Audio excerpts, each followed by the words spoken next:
less than 4 months, the 59th quadrennial elections for the still most powerful office in the world, i.e. President of the United States, takes place. The 45th and the incumbent President Donald Trump will lock horns with his presumptive Democrat nominee, Joseph R. Biden. There are other political parties like the Libertarian and the Green Party, but it essentially remains a two-horse race.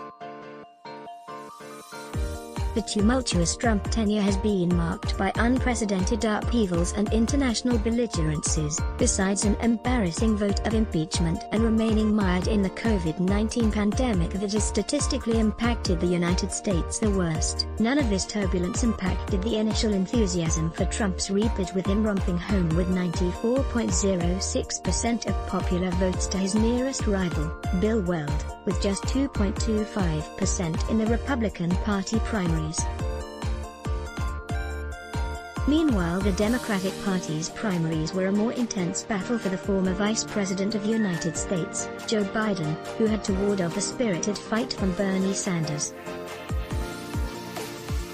Biden secured 49.4% of popular votes to Sanders' 27.5%. The essential difference between the two presidential candidates is that Joe Biden has predicated his campaign on a restorative and reformative battle for the soul of this nation, whereas Trump promises the continuation of his rebuilding towards his notion to keep America great, and his cacophonous, bitter and personalized campaign are 1.2 million Indian American voters, part of the mushrooming 23 million U.S. immigrant voters. Only Mexican origin voters numbering 3.5 million and Philippine origin voters totaling 1.4 million are numerically stronger than the eligible Indian diaspora. While Trump has never been a favorite of immigrants owing to his divisive language and outlook on immigration, he will hope the Indian diaspora is different, given his assiduous wooing of the community. Trump embarked on high-profile engagements with the Indian Prime Minister, from Howdy Modi in Houston to Namaste Trump in Ahmedabad, where the undercurrents of reciprocal political gratification had been unmistakable. While Trump has claimed to favorably tilt towards Indians, his infamous and misplaced axiomatic support for India, "We love the Hindus, we love India," displays the sort of ignorance that endears him to his core constituency of rednecks. Hoopla aside, an overwhelming 80% of Indian Americans had voted for his Democratic rival, Hillary Clinton, in 2016.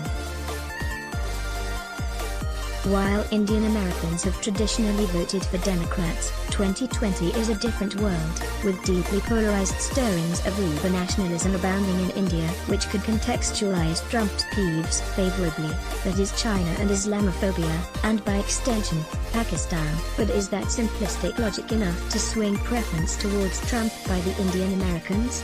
Shrill rhetoric and theatrics aside, Trump's ostensible support to India in crunch times like the recent Galwan incident or on terror with Pakistan, has been low on substance and high on meaningless vacuity. His inane recent statements like "love people of India, China, want to do everything for peace," or earlier offers to mediate on Kashmir have hardly been helpful or reassuring in moments of tribulation. Trump's flip-flops on Pakistan are not driven through the lens of the fragile Indo-Pak distrust, but through its own topical necessities. Therefore, the normalizing of relations with Pakistan and with Taliban to the detriment of Indian interests, was brazenly unilateral.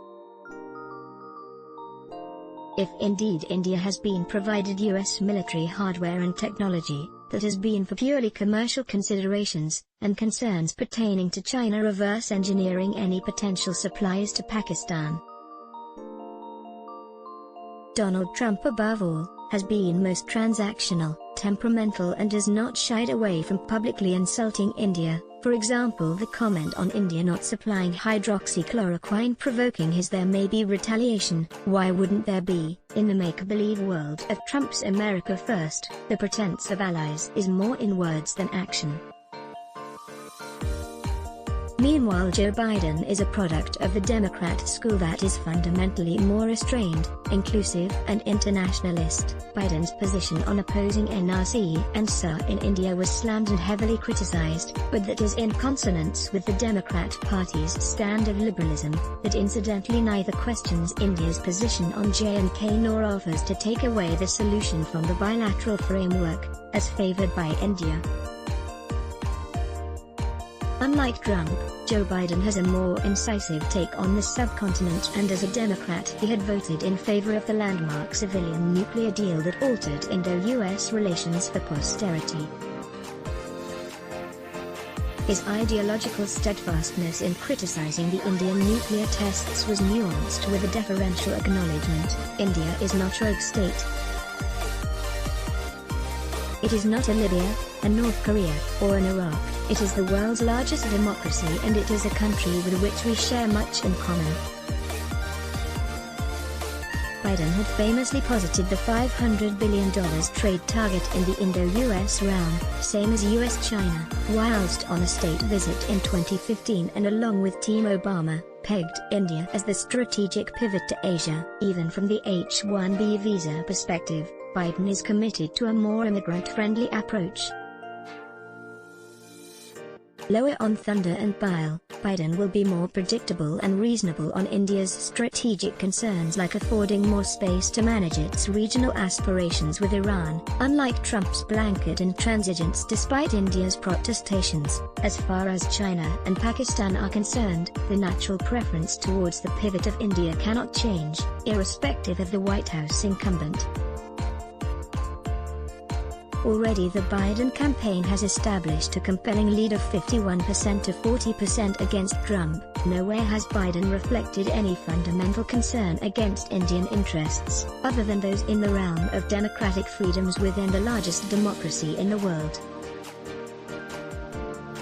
Instead of shunning the Biden camp, as was done by our diplomacy following his NRC and SAR comments, the Indian government will do well to not be obsequious towards Trump, who has spoken more than delivered. The Biden lead is increasing by the day, and Trump is getting increasingly exposed for his mismanagement of COVID and other international relationships to the detriment of the world at large.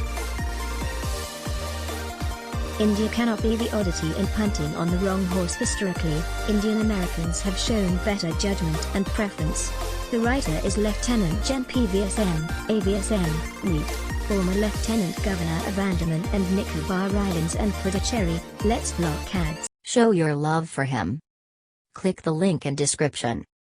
Thanks for watching.